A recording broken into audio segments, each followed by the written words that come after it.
Give it 1 minute or.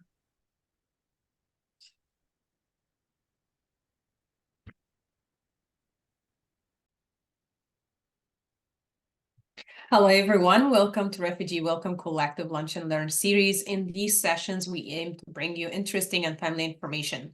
Whether you are a volunteer, community sponsor, resettlement agency staff, a local advocate, or just someone who's interested in learning more, we hope that you enjoy today's session, keeping communities safe, equipping sponsors and volunteers with basic safety and awareness training. Just a little bit about Refugee Welcome Collective. Refugee Welcome Collective collaborates with partners to provide in-depth training programs, weekly learning sessions, resources, and on-demand technical assistance for sponsored resettlement agency staff, refugees paired with sponsors, community and institutional partners, and others to support quality community sponsorship programs across the United States. And now we're going to go to some housekeeping. Just as a reminder for everyone joining us today, everyone on today's webinar is automatically muted. However, if you have any technical issue, please submit a question in the questions box or in the chat, and we will be more than happy to assist you. If you have any questions during the webinar, please drop your questions in the questions box or in the chat. And there will be time at the end of our webinar for Q&A, so please take advantage of this time and ask our presenter for today any question that you have. And additionally, the presentation, any resources, and a recording will be sent out to everyone following today's webinar. And that brings us to our presenter for today, Don Higgins, who is the Director for Securities with Church World Service. Don, thank you so much for joining us today. I'll give it to you from here. All right. Thank you for having me. And I noticed that you said interesting topics, so hopefully I can bridge that.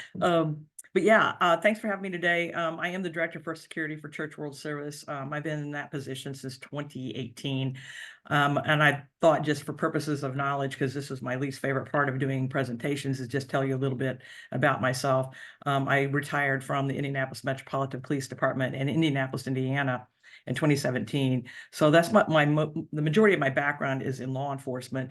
But within that, I've done a lot of different things, including, investigations, for example, and I've done major events and help planning and those types of things. So I did domestic violence investigations for 10 years, which is something that I still, believe it or not, use a lot in my work here with Church World Service, because unfortunately we have some incidents within our agency that where our clients get here and they don't understand the laws or things like that happen. But anyway, that's a little bit about me. I'm still based in Indianapolis, Indiana, and I continue to try to take advantage of all sorts of opportunities to not only train others, but to get trained as well myself. So we can begin now.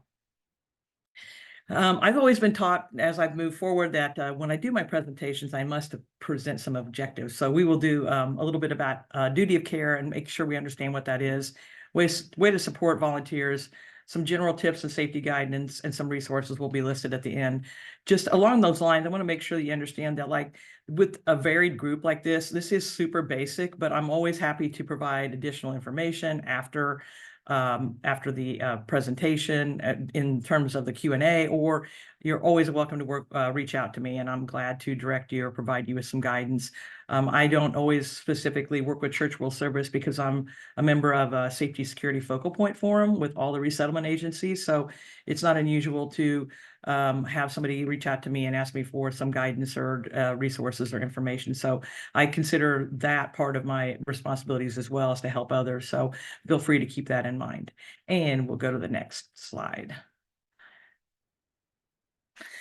So I think this is important to keep in mind, duty of care, and it's something that I've continued to have to learn about as I move through this organization, but we do have a responsibility. I mean, you can read the whole definition yourself, but we have a major responsibility to identify and manage risks within the organization to our personnel and provide them with the support they need, whether it's in terms of training or tools, et cetera. So keeping that in mind, I think that's really, really important as we continue to have people, volunteer for us, work for us, go out in the field for us, interact with people that may and clearly are traumatized in many instances. So I think it's really important to keep in mind that this type of training or these types of focuses are really, really important.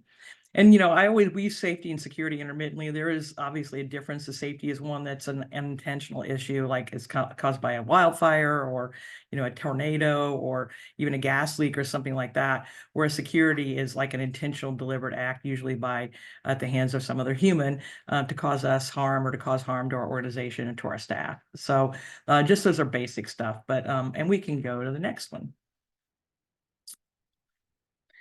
So again, I talked about duty of care, but I think it's important as we start talking about supporting our volunteers, that we keep in mind that it's important just from the beginning to create a culture of safety and security. And for example, if you haven't started at the beginning, then let's start now. It doesn't really matter. Continue to create that culture of safety and security, and make sure that we talk to people about understanding that there are some risks involved in the work that we do. And it may be minor risks, like it may be something as simple as, hey, I have to travel from point A to point B, and I might be traveling through an area I'm unfamiliar with. Or it could be that, hey, I've had to deal with clients in a neighborhood that's maybe known for being problematic or having had issues or even criminal activity. So, that's where it's important to, keep in mind what we know about the area, what we know about our staff, and preempt, minimize, and mitigate if we can. And I'll talk a little bit more about that as we move forward, because a lot of this stuff just weaves into the other thing. But I just think it's really important to keep in mind that preparation is probably the key in almost everything that we do, because if we have a plan, then we have some idea of what to do. And that's one thing I talk about, because for me, I come from a law enforcement background. So, I didn't really come into this with a security focus, but, I've worked with people my whole life. I've worked in providing safety and support to people my whole life. And I just really, really think it's important. Some sort of plan is better than no plan. And I talk to people, I talk to family and friends about this all the time too. In fact, my daughter's told me I made her paranoid because I talk about safety and situational awareness all the time. And she's like, Mom, you make me have anxiety. So I'm sorry, I'm not trying to do that. But what I said, well, do you know what to do though in a lot of cases? And she's like, well, yeah, begrudgingly. But anyway, the point being is that, what works in our office will work in the grocery store. It will work at the gas station. It will work, in all sorts of different environments. And so, if you're thinking ahead, if you're thinking about where the exits are, for example, or something as simple as like, if I hear some sort of commotion, not to go to the commotion, because that is probably where the problem is going to be, but to think about, where is there somewhere safe that I can get away from that commotion until I hear that things have maybe settled down. And I'm not just talking about major things like active shooters. I mean, this is something you could talk to your kids about, like in school, like there's a fight that breaks out. Like, I know it's human nature to run to it because you're nosy. You want to see what's going on. It's like kind of like people are that chase ambulances and police cars to see what the activity is. It's very human nature, but it can also provide a really bad situation for someone to be in, whether it's, following law enforcement officers, for example, to a major incident.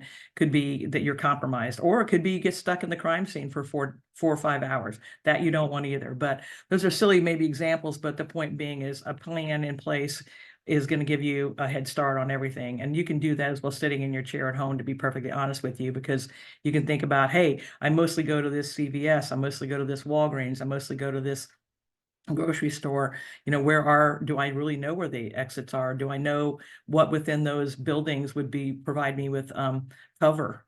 A place that I could get behind that would help stop like a bullet, for example, or that I could hide if there was a major incident. Sometimes people get stuck in robberies that occur or things like that. Like, where could you go to hide? So those are just things to think about. And then both safety and security should be considered when you're preparing and training, because the fact of the matter is, if we're out in the elements, we're out in a snowstorm, possibly we might be working in our office and not be able to get out because we got, there's a tornado. Just keep in mind, there are a lot of different things that go into just trying to have an overall thought process about awareness. I mean, we can't predict everything, we can't plan for everything, but we can, just get our brain starting to think about, well, what if. So next slide. I think it's important too to know your volunteers. I mean, do you have a group of people that you're working with that are, say, for example, they're retirees, so their age may be 65, 67, 70 or older, or do you have like young people that are maybe, for example, college students who are as part of their scholarship receiving their scholarship, they have to do so many volunteer hours. And so what's that age group and what are their life experiences? Like example being that a younger person may not have had those experiences of how to maybe de-escalate a situation or to think ahead or plan ahead, whereas a person who's maybe retired and has had 40 plus years working in certain types of environments are maybe more able to think through a situation if someone were to be disruptive or problematic or argumentative or something like that. So know who your volunteers are and provide them with basic safety guidance. And if you don't know it, then find someone who does, or even direct people to stuff online. I'm listing in the resources a multitude of resources where you can just grab information. A lot of it's free on YouTube. A lot of it's free just for signing up. Because they're engaged to humanitarian organizations. So those are, and you could use that as a baseline. And I encourage you to maybe have something that you do or that you use as a baseline. That way, that everybody's getting the same information. Again, you don't have to do it, but it's a thought. Like I can be consistently, hey, if you're going to volunteer here, we'd like for you to go through these 3 10-minute modules on safety and security as you in the field, if you will. And then how would they report an incident? I mean, what type of incident would it be? Is it something that's a crime that they might need to report and by calling 911, or is it something that might be something just internal, like they tripped and sprained their ankle? And then also because of the type of people that we're working with, they know how to report a hate crime. And that's really pretty straightforward, but at the same time, it's not, because people don't think about it like that. And do they know what a hate crime is? Because there may be something that's been disclosed to them that they may not think of as a hate crime, but it may in fact be. So, just kind of, that was brought up to me before about, can I talk a little bit about that? And I do think that's an important thing to keep in mind because of the situation that we're working in, the situations we're working in, and frankly, the political climate, those things are quite possibly something that could happen in this day and age. So, and I'll talk a little bit more about that as we move forward. But, and I do say that in the next bullet point is, what is a political environment and context? We all know right now what it's like, but we also know it's 2024. We have a presidential election, and probably, I think, 50% of the countries in the world are having presidential elections this year, I believe, is what I read or heard the other day. Whether it's 50% or not, it's a huge number. So this is a very, very interesting time, and it could be a very problematic time. Of course, we all pray that it's not a big deal, that we just move through it, but I think that we have to really be aware and pay attention to what's going on in our local context and our national context, and even our international, contingent upon who we're working with. Because as we know, with the Palestinian Gaza Strip situation, that impacts a lot of our clients and a lot of our neighborhood and even a lot of our staff, depending upon who we're working with and where. So there's just things to keep in mind. And then provided updated training and information. If you get something that's pertinent, share it with one another. Whether it's something that you get on email, I do that all the time. Like the other day, I got something that had a list of the top 10 trends that they were looking for in the political context for trouble in this next year in the US.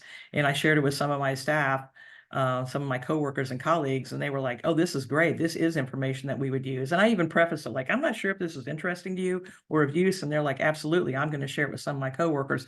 So you just never really know. That kind of stuff that's really interesting. Plus, I'm nosy. I like to know what's going on. So it's helpful. I get a lot of different emails, or what do they call it? Web or generated daily notifications of different things. So I would like to track all of that and see what's going on. So that's really just one of those things. I like it when I see stuff that's important there, I think could be helpful. I extract it and forward it to others that I think are where it would be helpful. Next slide, please. And like I just said, encourage information sharing, and whether it's something like, information they got from an email or they saw on the news or something like, hey, I've thought about, hey, we might be able to do this a little bit differently. What if we did such and such this way? And then take advantage of institutional knowledge. I mean, people bring a skill set, especially if you've got volunteers that are maybe older or clearly more into adulthood, if you will, and have been working in certain arenas. I mean, maybe you have someone who's a nurse who's volunteering. Maybe the nurse has some sort of background in sexual assault that investigations, or as a sexual assault nurse. Maybe something within that context would be helpful to your staff to know, like, or maybe it's somebody that's on staff that's a mental health professional that could provide some basic guidelines to de-escalating situations with somebody with a mental health issue. I mean, take advantage of stuff that's there for you, that's free. I have no problem. I love to network, so I can ask people questions and have them come and help me when I need it. So, and so that's why, especially, I like to do that for others as well. So, and then, there's safety tools and apps out there on phones. I'm not going to recommend any or all. We're actually right now knee deep in trying to figure out what's going to work best for our agency. So by no means do I have any expertise. I mean, different things offer different options that are, some may be something that's useful to you, some may not. I feel like they all have some sort of something that may not work exactly right. They all have their own limitations. So, but it's just something to keep in mind. Even something that's just what I call and we learned this, a phrase we did in policing, is a channel changer. Something that's a really loud noise, whether it's one of those little things you pull apart and they scream, or they screech this noise really loudly, that of course all of a sudden draws a lot of attention to the situation, which would ideally push your, an attacker or someone causing a problem away from you or whatever. But just those types of things. And I don't know if you have within your organization rules, but clearly, we have within our organization that you are not to utilize weapons. We do not, advocate the use of weapons. I mean, what you do in your off time is your business, but as we do our work, that, you're certainly not. And by weapons, I mean, CS, what they call CS spray or pepper spray, up to guns and things like that. So, that's just a consideration for you, because sometimes we'll find out in the oddest way that someone has maybe been doing something that they shouldn't have been doing, and they don't know any different, and they ask the question about carrying a weapon in front of the whole group of people, and all of a sudden, when you're director for security, like, all the color falls out of your face, and we have to go backwards and regroup. So anyway, just make those types of things clear to people. Again, something like a noisemaker, even an air horn, things like that. Like I carry one of those. Actually, I have a Jeep, and so the top's down, so I carry one in my pocket. It was a gift to me, and I'm like, that's really not a bad thing to have. So anyway, we can move to the next one. And I think it's just always control what you can control. I mean, plan ahead. We call it keeping your head on a swivel in, law enforcement, but maintain situational awareness. Again, if it's really, there's a loud disturbance occurring somewhere, then don't go to there. If you see that there is a problem in front of you, so to speak, where maybe a car wreck and, all sorts of things are happening, don't drive through it, try to find a way around it. So one, you're not caught in the traffic, and two, maybe you're not stuck there, like I said before. It just things like that. I talk to my daughter all the time about, and this is like the paranoia in me from having, been in car wrecks and having to drive with red lights and siren, almost all of my adult life. It wasn't good enough for me to look right and left. I mean, I looked right and left, right and left, right and left, because sometimes you don't really see what you think, you're seeing, like a white car or a gray car that blends into the background or things like that. So just keep in mind things that are going on, and, trust yourself, trust your instincts. I mean, I'll list a book at the end on the references that are resources that's called The Gift of Fear by Gavin de Becker. And he's just huge on this. Just trust your instincts. If it doesn't seem right, that may not very well be right. And if you're in a position to exit, then exit.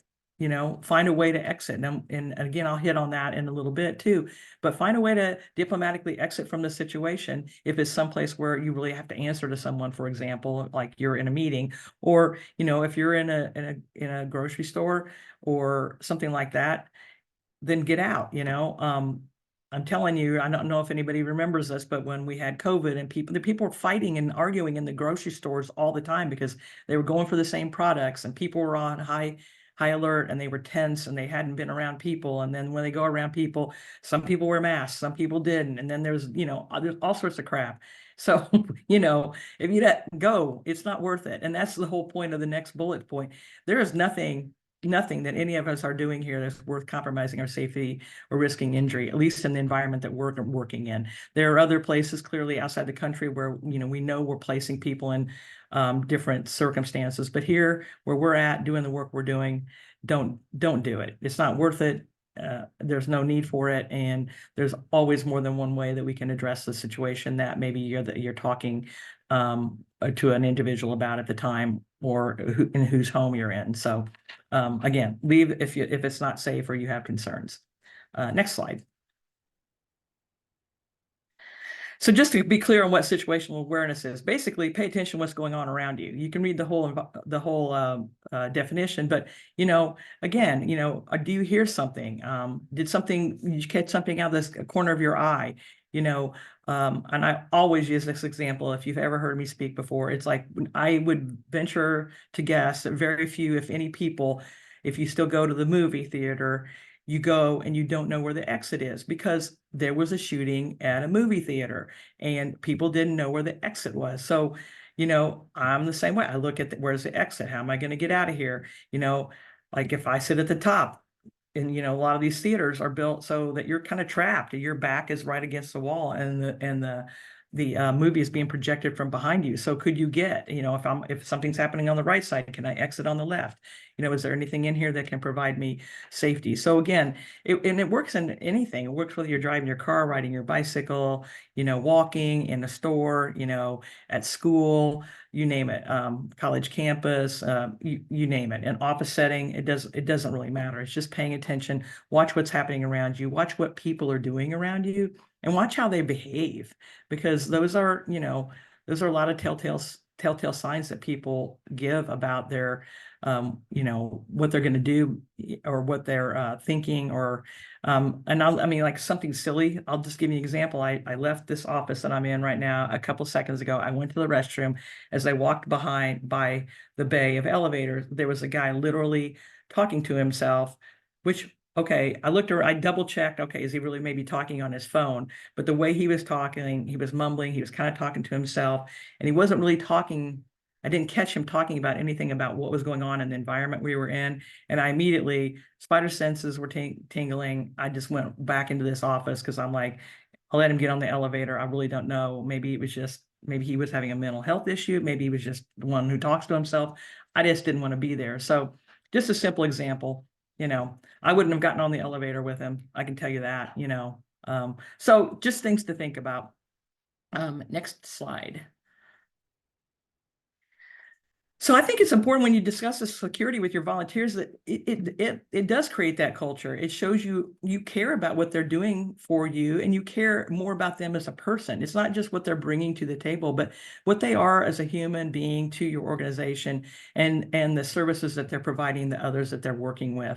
So I think it's just huge. And I think that if you talk to people that have not had that kind of concern in their organization, that they're very appreciative of that. I know, I feel very blessed to be with Church World Service for the fact that they look really at the whole person. I feel like they give us a lot of tools, a lot of resources to be the best version of ourselves, if you will.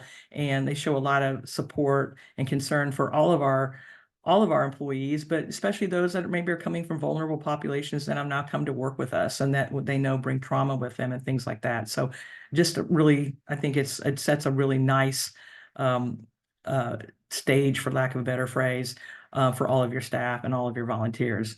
And it encourages communication. I can see, you know, like right now I see there's 3 questions in the Q&A, and we'll get to those. But like the idea being that, you know, that prompts you to think about questions, you know, what's the next thing? Or, hey, I have a question, something that wasn't addressed, or, you know, inspires action is another thing that it does. Because again, we had a presentation a few months ago to one of our offices who happens to be in California. And one of the things they talked about was, hey, we're concerned about earthquakes, which makes sense out there.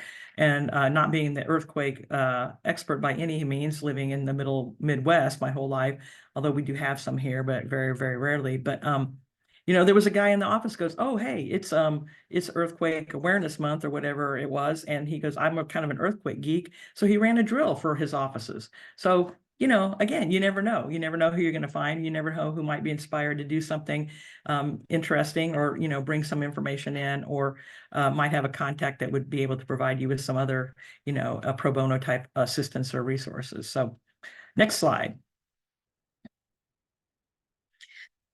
So when you present the information, I think I think one of the things that is really important is just say, you know, this is a duty of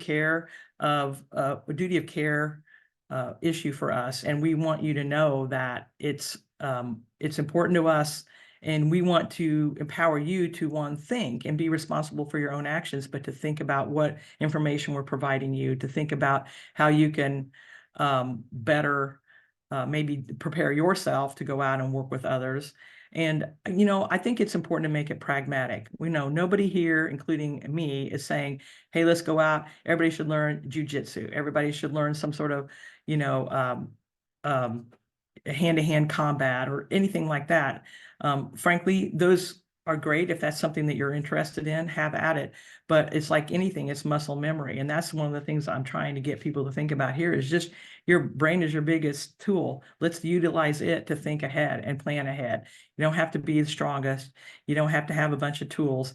You just really have to sit down, take a few minutes, think, okay, what are my next steps? So I think it's really, really important to be pragmatic, and then note that these work anywhere. I mean, you know, paying attention to what's going on around you, that works anywhere. Where the exits are, that works anywhere.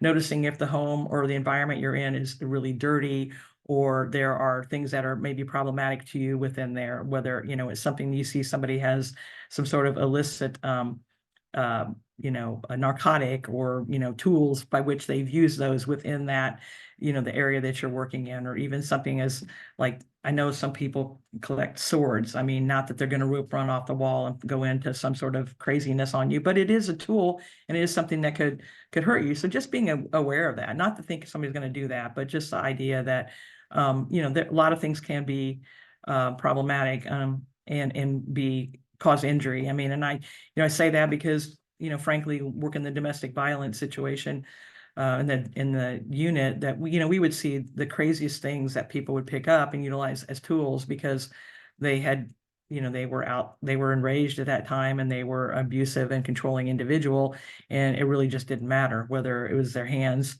that they strangled a person with, or they picked up a power tool because they were in the middle of a renovation of their home. I mean, so just keep in mind that you know, you're not going to be able to control all those factors in those areas that you're in, but you can control your own behavior, your own preparation, and your own thought processes. And, you know, and in doing so, you're provided with options, and you have information, and information is power. You know, the infamous ad on the TV that says the more you know. And I do think that's important, that keeping, and sometimes it just inspires people to go, hey, yeah, I'm going to look a little deeper into that. You know, I'm going to look a little bit deeper into the area of the world that the individual that I'm working with comes from, and see what the political context is there. And again, I use this example all the time. The last 3 years I was on the police department, I worked in the southeast part of the city, and we had a number of people from the Chin community that lived in and around that area. Well, we had, unfortunately, a lot of times in fact, to be perfectly honest, most of the time we went on runs with them, someone there was either highly intoxicated or out, you know, acting out because they were intoxicated, or that problem was infiltrating the whole dynamic of the family, or they were in a car wreck and they'd been drinking. So I couldn't figure out, like, why is this happening in this particular group of people? So I reached out to somebody within the Church World Service / Exodus Refugee Organization to talk to them about it. And they explained the situation and the political context and the fact that a lot of people were, you know, unhoused when they were in detention camps and things like that. And they had started creating an alcohol problem before they even left and were placed here in the U.S. And then they were unfortunately then addicted when they got here. So, you know, now that helped me be able to go back to my staff, my people, my officers, and go, hey, you know, I know it's frustrating, but let's have a little bit bigger picture and some compassion because this is information that I was given. So, you know, I just think that those types of things are super helpful, and they give people a lot more information and tools with which to work. So, next slide. And so general safety suggestions, and anybody can do this, you know, look up where you're going on Google Maps. I mean, it's amazing. You can get on your phone and you can see exactly what the house looks like where you're going to, whether it's on your phone or on your computer, you know, and then map your route before you leave. I mean, review the neighborhood. Know, you know, if you're somebody that's into this, are crime statistics important to you? Or a lot of major departments, you can go in and it's like a LexisNexis program, and you can literally look, you know, and then hover over the icon, and then the icon will tell you what type of crime happened in and around that particular address. So there's a lot of stuff out there. It's not necessarily always going to be available to you, but there's stuff that's out there. And so you can look on the police department website or things like that. Or there are other that are freestanding websites that you can look at, like there's a neighborhood something.com or whatever. So sometimes I'll use those, you know, they derive their statistics from other like the FBI and things like that. So just, you know, if that's of interest to you, even if you don't go knee deep into it, if you just do a cursory look at as to what is out there, it might, you know, and it might provide you with some peace of mind as well. You know, like you might think something is really horrible and you go in there and the worst thing that you're seeing logged on there is, you know, a crime against property or property crime as opposed to crimes against persons. So, and then I think, you know, especially there are many of us who are probably interested in sex offender registry, keeping in mind that, you know, that again, that's a tool, that's just information. And then keep an eye on the weather, you know. It's just, it's notorious for me if I have an appointment in the morning, Citizen app is one of them. You're right. Thank you, Lauren. But you know, if I have somewhere to go in the morning and it's going to snow overnight. It's just like, that's just been my, you know, modus operandi for my whole life. So, but you know, just keep an eye on that. I mean, are you going to, you know, if it's clear that within the hour that you're supposed to be coming or going, that they're tracking it and the whole, you know, there's red all over your the weather map, then maybe, you know, maybe reschedule or something like that. So, and is there anything significant happening in and around the area, as you said about the Citizen app, Lauren? You know, I like getting local news notifications, and I'll list this also in the resources. You can follow. It's more broad than that. It's a global type of thing, but there's you can follow them on X, formerly known as Twitter, Factual, and they give verified information, verified. So another example, you know, about 3 years ago, we had an active shooter situation at a local mall here, and people were, of course, posting it all over Facebook. My neighbors texting me as though I apparently have ESP because it was no longer in the police department. I have no idea what's going on at the mall, but nonetheless, so people are getting all this information. Well, I immediately went to the Factual webinar or Factual Twitter page and looked at it, and boom, right there, they had verified that, yes, in fact, that had happened. So, you know, just for me, I think it's a nice thing to be able to say, okay, this is a reputable, verifiable news source that will show me that this is in fact happening. Doesn't mean that it wasn't accurate when people were telling it, but then you know for sure. So, and even then, you know, contextually, what's going on in and around, like we're getting ready to have the NBA All-Star game here, right? So that may be the day that I decide that I don't need to go in and around the area where they're going to have the fun activities and stuff, because it's going to be jam-packed with people. It's going to be jam-packed with cars, you know, all that type of stuff. So that's just those types of things to keep in mind. So next slide.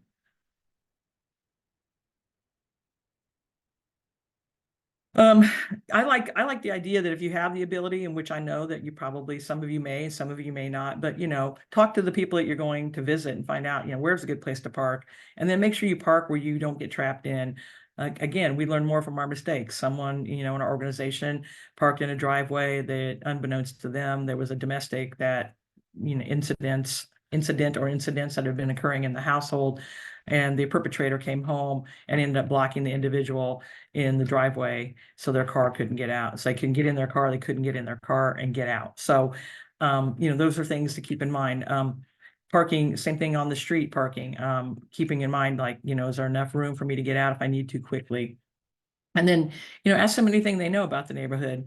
We had one of our staff was talking to me about a place they had to go visit, and the family told them, you can't visit here. We're going to visit at someplace else here because they are constantly shooting in this neighborhood. So unfortunately, they still had to live there, at least at that time, but they knew not to bring other people into it because they had a concern about it, and they didn't want their caseworker to be compromised. So, and it wasn't a home visit per se, so they were able to, exit or go to a different location. So, they live there, they know, I think it's good to ask those questions. Before you leave, not when you get there, put anything valuable, in the trunk or someplace that's not visible. I'm good for remembering that after I leave, but there've been a couple of times where I thought I was getting ready to go somewhere, and I'm like, you got to be kidding me. You forgot to do that. So I'll just drive away, go to someplace, maybe, an open parking lot, take care of the stuff I need to take care of, and then drive back because I'd rather, not get stuff, obviously stolen, my car broken into, or things like that. Having had my police car broken into even, and things like that, people don't care, but some of that you can't hide, but in personal vehicle you could. And then talk to other people you work with who's visited the area. Maybe somebody lives in the area, maybe somebody has a better route to take or whatever. So always, I think it's always good to trade information. Make sure your vehicle's in good operational order, and gas up ahead of time. Next slide.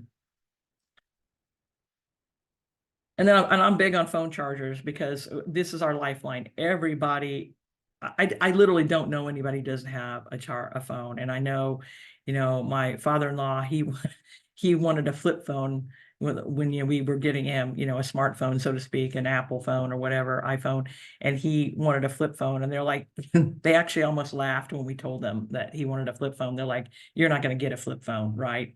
It's not, they're almost obsolete. So, you've got a little computer in your hand, and your whole life is in it. At least most of the people I know, they keep everything in it, whether everything from banking and mortgages and their personal phone numbers and notes and, even work information. So I think having a charger available and, portable chargers, super, super helpful to do. And that's your lifeline regardless.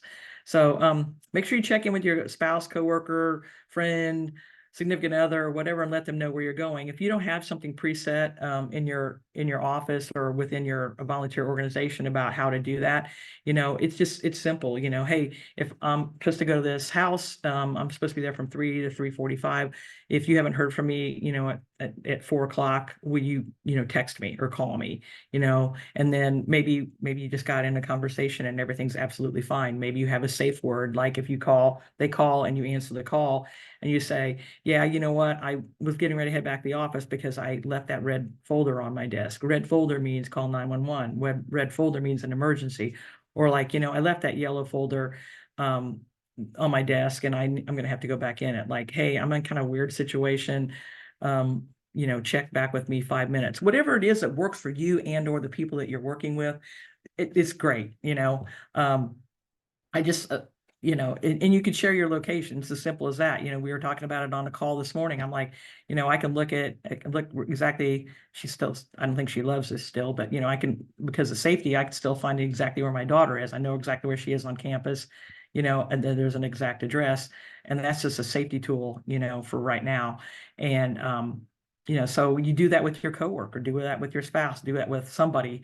And that's just another layer of security. And I think, again, following local news sources, see what's going on in and around the area, you know, may not be a time or place to be out and about. So, and, you know, it even goes back to when we were having a lot of the active demonstrations post in the spring of 2020, is that, you know, the local news sources were telling you, don't go here, don't go there. So don't go there. You know, they're also telling you, hey, guess what? We're not running public transit right now, you know, especially like in Washington, D.C. on January 6th and things like that. So I love local news sources for that type of stuff. And next slide. When you get there, make sure again, this is all situational awareness stuff. You know, how many people are around, how many people are in the home, is there a lot of activity? You know, there are neighborhoods in our community where, you know, it's if it's 85 degrees in the shade, they're sitting out on their porch. Nobody's bothering anybody. They may be having beers or whatever, but that can be unnerving to people. So, you know, if that's something that unnerves you and you feel like that's a problem, then don't go there. You know, you go ahead and exit. You know, if you're in the middle of winter, that's probably not happening. But if it is happening in the middle of winter, that might be more concerning as well. So, you know, those types of things. And then when you get inside the house, make sure that you check out the condition of the home. It may be a situation where, you know, you just it's best if you either, one, don't go in and you reschedule something if you can, which I know isn't always the case, but those types of things to keep in mind. And then I'm a big one for not standing directly in front of the doors or windows. I think that, you know, it should something weird happen, that somebody's in there that doesn't understand what's going on. I mean, even if somebody inadvertently comes out the door while you're standing in front of it. Literally, this happened to me yesterday. I was doing something in front of the door and it pushed out, and out came my spouse, bam, right into my face because I wasn't paying attention. So, you know, even as something as simple as that, you know, so just keep in mind that, and plus windows, I mean, you can peek in windows and stuff like that. I certainly wouldn't stand in front of them if at all possible. I'd stand to the side of the door.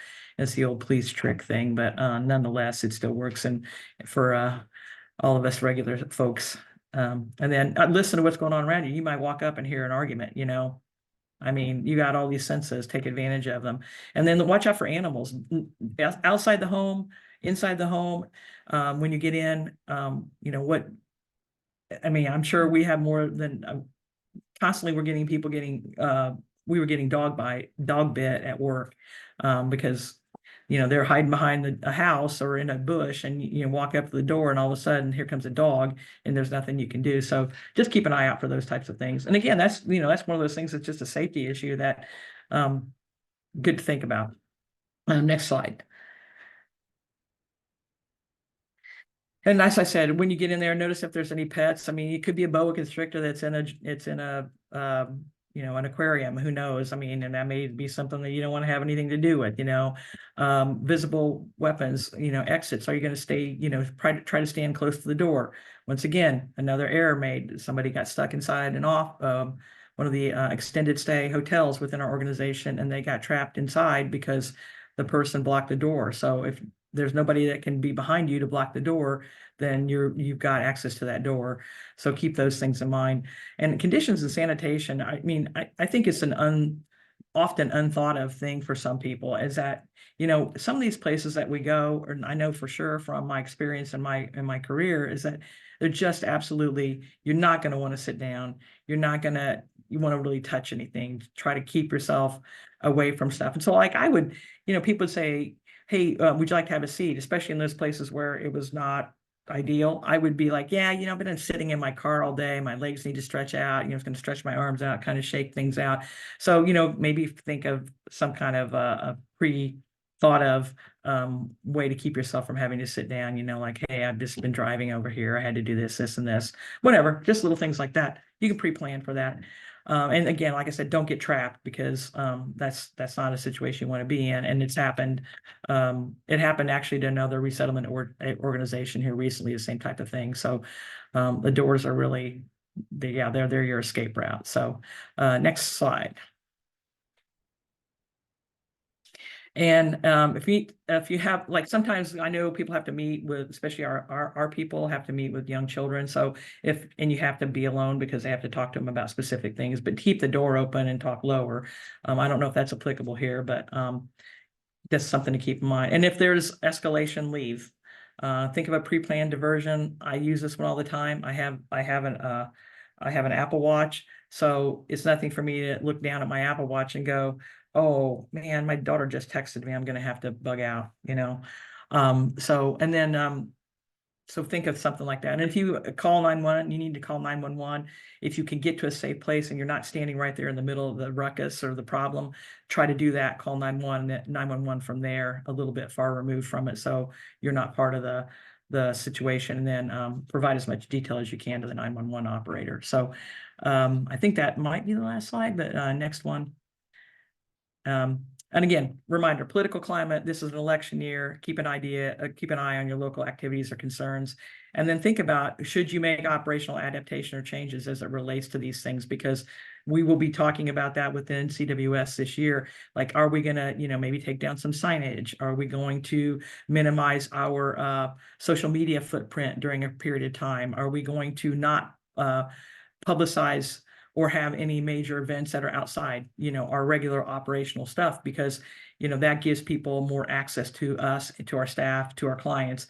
So those are things to keep in mind as we move forward into the year. And I'll push all the information that we have out within our organization, and if anybody has the ability to share it, but we will be having a panel at some point closer to the summer on this political climate related stuff. It'll be presented by the Safety Security Focal Point Forum, and so you'll have access to that if we can push that information out. So those are things to keep in mind. And next one.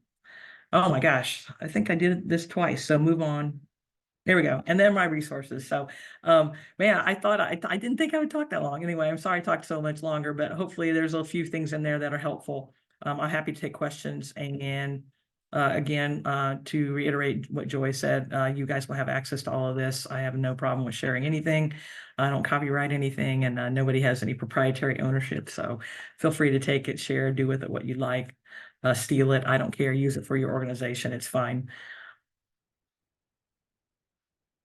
I'm going to hit on the local police department too. Don't forget that they very well may be able to come in and do some stuff for you as well, whether it's assess a location as far as safety of a building or a site, or even do a presentation similar to this, or more localized for you and your staff. So they're public servants as part of what they do. And there are other things that you might be able to access also within some of those resources that I listed, where they might come out and provide, a training for you, depending on what you're looking for. Well, thank you so much, Dawn, for this very insightful presentation and very helpful tips that you gave us. As Dawn said, this is the time for you to ask any questions that you have. So feel free to come off mute if you have any question you would like to ask, raise your hand, or drop your question in the questions box or the chat. And Dawn would be more than happy to answer your question that is related to this presentation. So please take the time to ask your questions. Yeah, Lauren, I was going to tell you the Citizen app. There's also one, a neighborhood something. If I can find it, I'll send it to Joy. Also, let you know. But there's an online thing. But yeah, the Citizen app. All my neighbors use the Citizen app, and then they ask me if I know what's going on. But it's really got the information. I mean, honestly, it's up-to-date information. So I appreciate the Citizen app for what it does.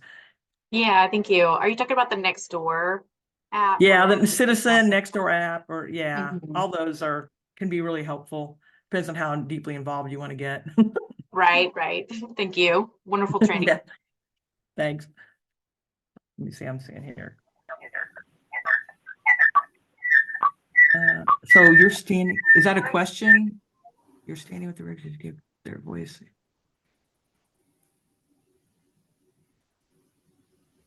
Sure. Is that for you guys or me? Yeah, we are handling it. Okay. Anyone else have anything? Like I said, I zipped through all this stuff fast, and feel free. That's one thing I don't think we had. I think it's on the front of my, yes, all my contact info is on that front initial slide.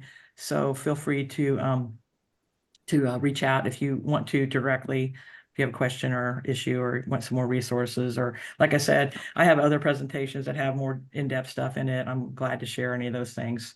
Yeah.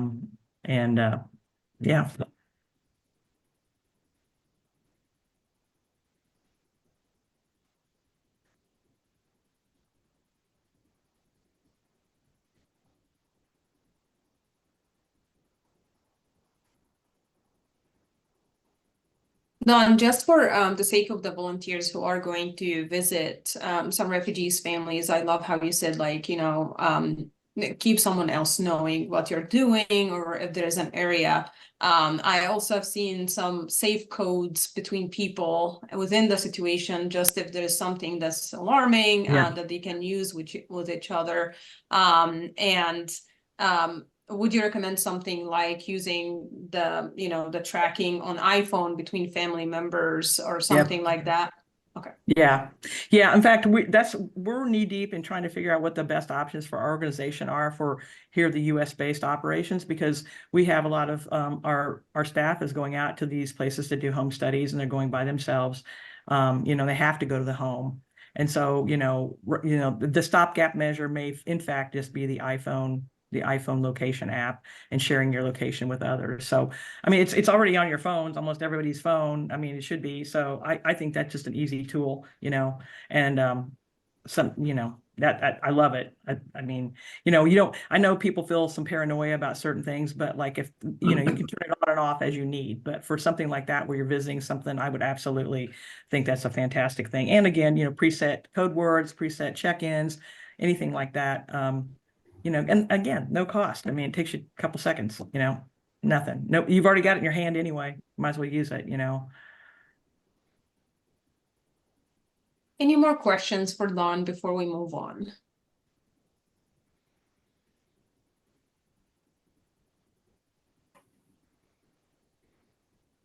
If there's no more questions, we would like to hear from you and receive your feedback on today's webinar and hear your suggestions for future Lunch and Learn topics.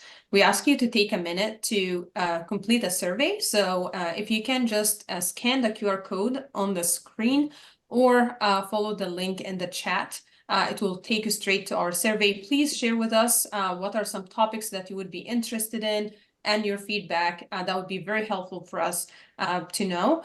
We're just going to take a minute to do that. And again, thank you, Don, so much for such a great presentation. And thank you everyone for attending today's RWC Lunch and Learn. And again, you will receive a follow-up email with the link to the recording and all the resources that Don have shared. And on behalf of Refugee Welcome Collective, thank you for joining us and have a great rest of your week. There's one more question in here, real quick. You mentioned my daughter saying all these considerations have caused her anxiety. You know what? I think a lot of it's just self-talk. I mean, like for her, we ended up talking it through, and I said, she's got a little anxiety anyway. So I think to me, it's empowerment. It's empowerment to know. So reminding yourself that, there are a lot of things that are crazy in the world, but I like to balance it out with like, there's a lot of things that are fantastic out here too. There are a lot of people helping one another. The organization you're working in is a help organization. So I try to do that. And she and I talk through the whole thing. And it's like, like for me, here's another thing. I don't turn on the news. I pick and choose what I want to see on the news from my phone, because I get inundated with all that. So that may not work for others, but it works for me. It's like, I just limit what I see. And then I try to have these conversations with my daughter, and reminding her like, that was never my intention, but, let's talk about why does it cause you anxiety and things like that. So, I think it just depends, and I'm happy to take this offline and have a deeper conversation about it. But I think it's just trying to find balance in your life. You know what I mean? And heck, I haven't figured that out yet. So I'm sure not going to tell you guys how to do it. So anyway, thank you very much for having me today. I appreciate it. I hope y'all have a good day. Thank you.